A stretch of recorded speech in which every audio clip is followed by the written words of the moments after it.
हर हर महादेव दोस्तों। आप सभी लोग जानते हैं कि 17 जुलाई 2024 के दिन यहाँ पर आषाढ़ महीने का बुधवार देवशयनी एकादशी व्रत पड़ रही है। इसीलिए दोस्तों, इस दिन का महत्व बहुत ही ज्यादा बड़ा होता है और इस दिन आप लोगों को दो दीपक वाला उपाय जरूर करना चाहिए, जो कि पंडित जी ने अपनी अभी की ही का हमें यहाँ पर बताया हुआ है।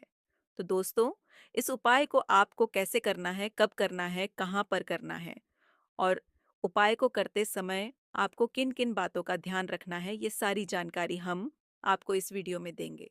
तो चलिए दोस्तों, उपाय को शुरू करते हैं। देखिए, यह दिल इतना खास होता है, इतना महत्वपूर्ण होता है, देखा गया है, कभी-कभी बड़े-बड़े पूजा पाठ अनुष्ठान से जो मनोकामना पूर्ण नहीं होती है, वह 17 जुलाई आषाढ़ महीने का बुधवार देवशयनी एकादशी व्रत के दिन एक छोटे से उपाय करने से ही आपकी मनोकामना पूर्ण हो जाती है। और बहुत सारे लोगों ने इस उपाय को किया भी है और उनको इस उपाय को करने का फल भी जरूर मिला है। अगर आप लोग भी इस उपाय को 17 जुलाई 2024 आषाढ़ महीने का बुधवार देवशयनी एकादशी व्रत के दिन करना चाहते हैं, तो आप इस उपाय को पहले अच्छे से समझ लेना, सुन लेना, उसके बाद करना। आपको इस उपाय का फल जरूर मिलेगा और इस उपाय को करने से आपके घर में चाहे किसी भी प्रकार की दुख और समस्या क्यों न चल रही हो, आपको उसका कारण भी नहीं पता है कि भाई यह समस्या किस कारण से चल रही है।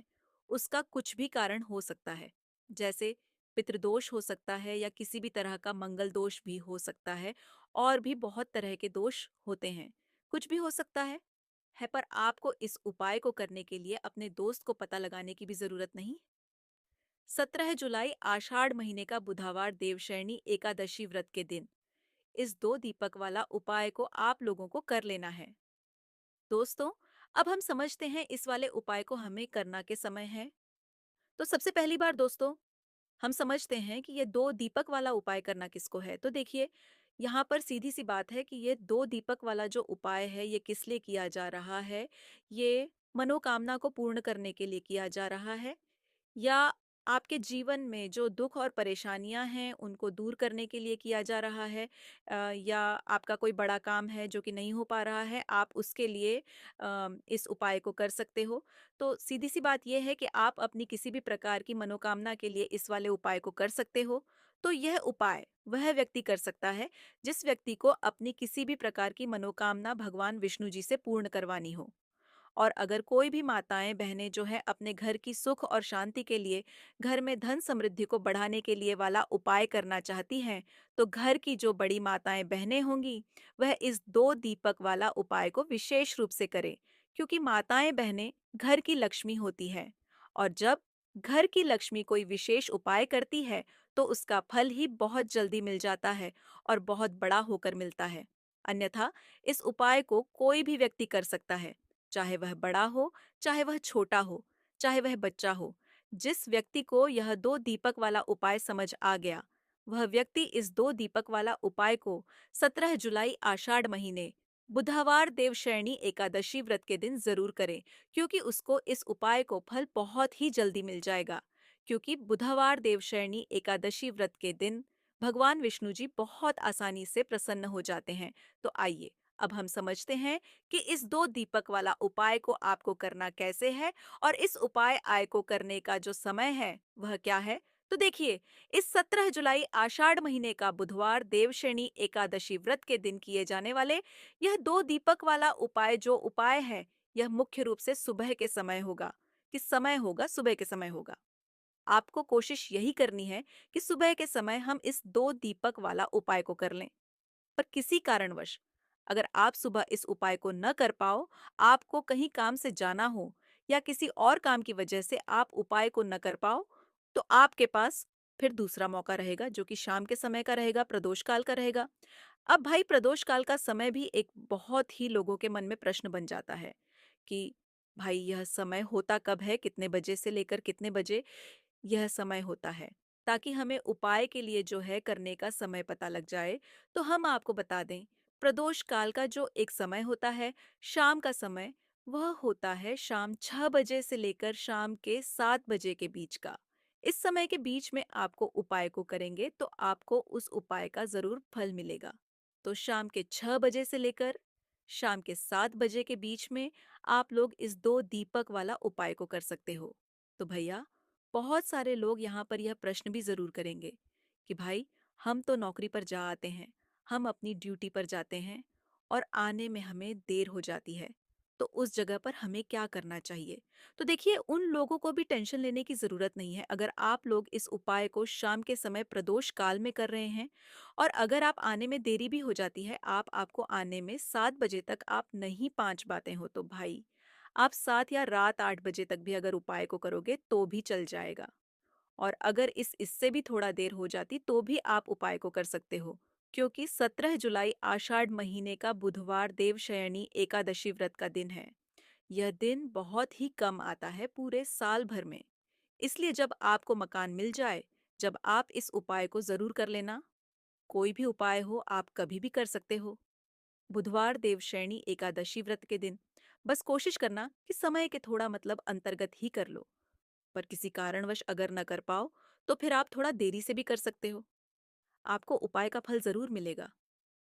गुरुजी के अनुसार, अगर इस दिन हम लोग विशेष दीप दान करते हैं, लंबी रुई की बत्ती के दीपक का दान करते हैं, या फिर गोल रुई की बत्ती के दीपक का दान करते हैं, तो हमारे जीवन में जो कर्ज है वह समाप्त होता है। धन धान्य प्राप्ति के नए नए मार्ग बनते हैं। धन आवक होती है, कहीं न कहीं से हमें माता लक्ष्मी की अनन्य कृपा प्राप्त होती है। हमारे घर का सारा दुर्भाग्य समाप्त होता है और हमें सुख समृद्धि की प्राप्ति होती है। तो चलिए जानते हैं इन विशेष उपायों के बारे में।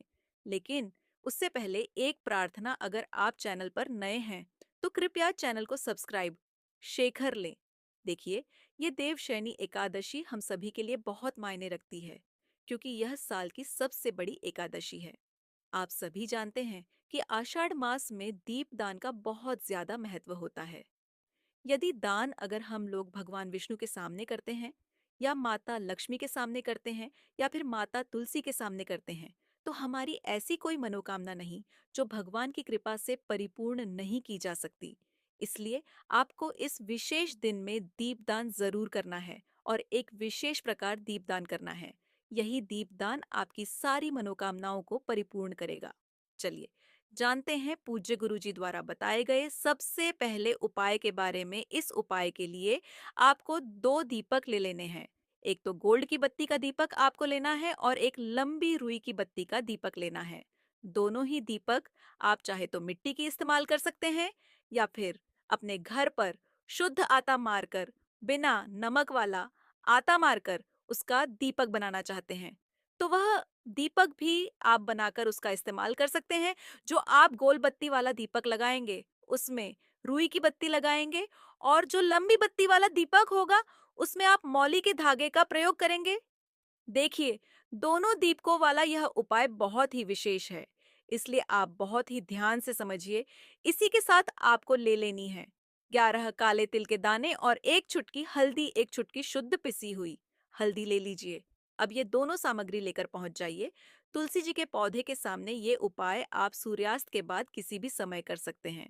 पूरे दिन देवशयनी एकादशी का शुभ मुहूर्त पड़ रहा है, इसलिए आप शाम के समय या रात में किसी भी समय इस उपाय को कर सकते हैं, लेकिन इस उपाय को जरूर करिएगा।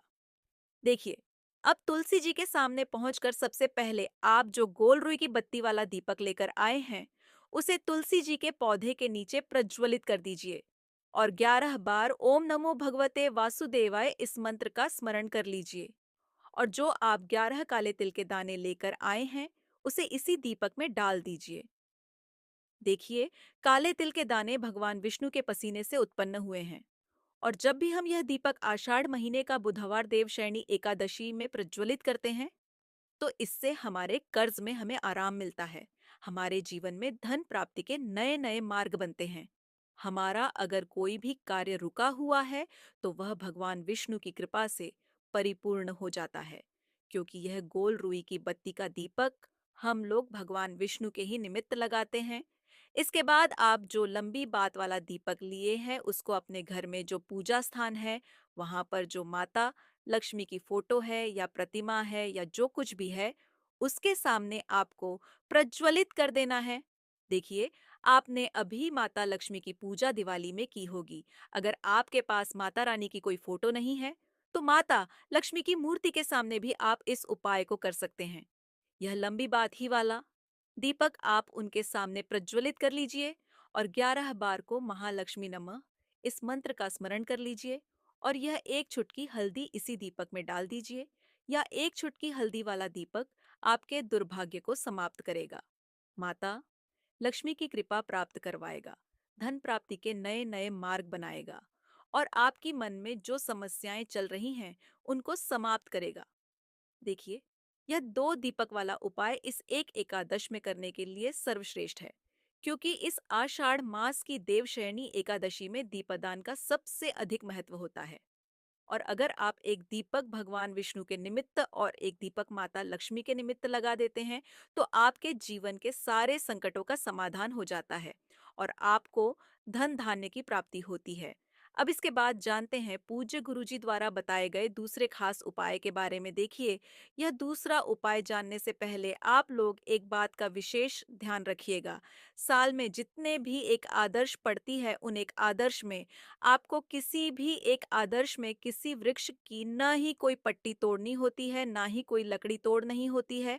आप इस बात का विशेष ध्यान रखिएगा, क्योंकि बहुत से ऐसे लोग होते हैं जो इस देवशयनी एकादशी के दिन किसी भी वृक्ष की या फिर तुम जी की ही पट्टी तोड़ लेते हैं, तो यह आपके लिए पाप का कारण बनेगा। आपको किसी भी वृक्ष की कोई आपत्ति नहीं तोड़नी है और साथ ही साथ इस एकादशी में एक कार्य और करना है।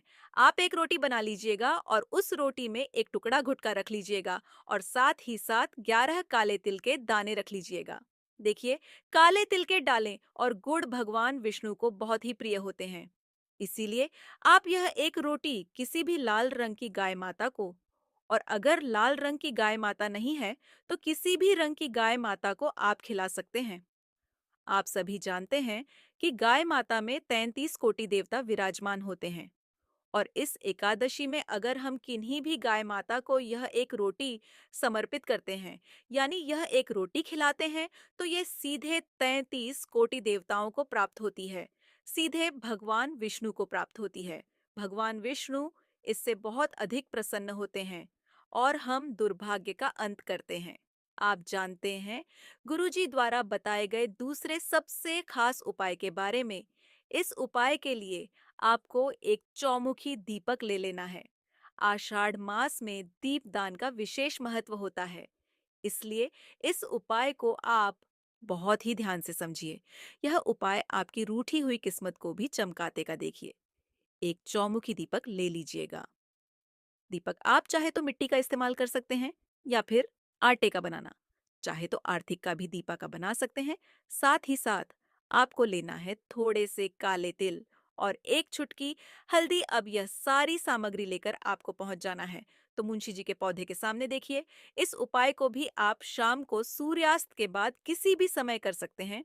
तुलसी जी के पौधे के नीचे पहुंचकर आपको यह चौमुखी दीपक वहीं पर प्रज्वलित कर लेना है और कम से कम 11 बार ओम नमो भगवते वासुदेवाय इस मंत्र का स्मरण कर लेना है।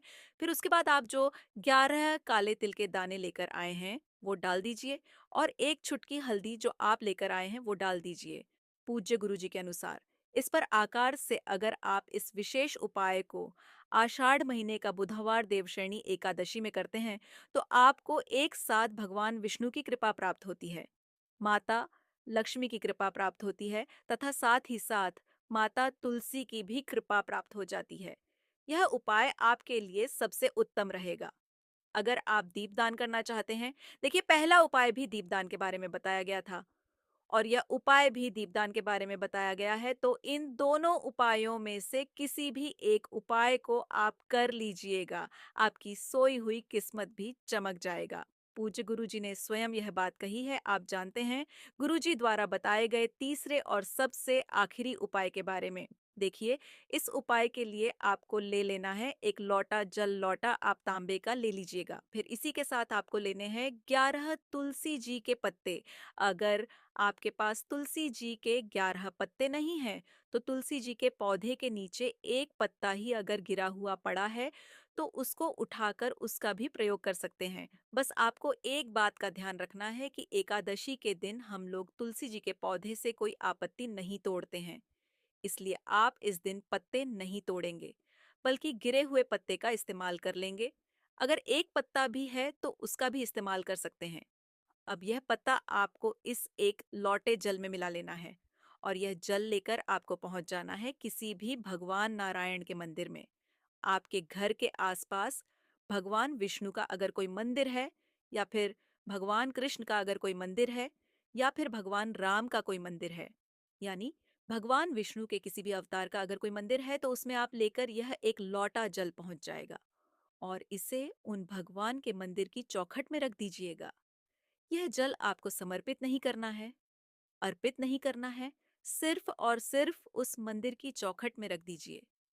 जाएगा और 11 बार ओम नमो भगवते वासुदेवाय इस मंत्र का स्मरण करते हुए आपकी जो भी मनोकामना हो, चाहे धन प्राप्ति से संबंधित हो, या फिर आप अपने बिजनेस में तरक्की प्राप्त करना चाहते हैं, या फिर आप बहुत समय से मेहनत कर रहे हैं, प्रयास कर रहे हैं, लेकिन नौकरी नहीं प्राप्त कर पा रहे हैं, है, या फिर आप अपने विवाह के लिए यह उपाय कर रहे हैं, या फिर आप अपने घर के लिए ये उपाय कर रहे हैं, किसी भी प्रकार की आपकी मनोकामना है, तो उस मनोकामना को पूर्ण करने के लिए भगवान विष्णु से प्रार्थना कर लीजिए और फिर यह एक लौटा जल ले जाकर आपको पहुंच जाना है किसी भी पीपल के वृक्ष के नीचे, या फिर केले के वृक्ष के नीचे, या फिर शमी के वृक्ष के नीचे, और या फिर आंवले के वृक्ष के नीचे। इन चारों वृक्ष में से जो भी वृक्ष आपके घर के आसपास हो, देखिए, सबसे उत्तम होगा अगर आपके घर के आसपास आंवले का वृक्ष हो या फिर केले का वृक्ष हो, क्योंकि एकादशी के इन दोनों वृक्षों में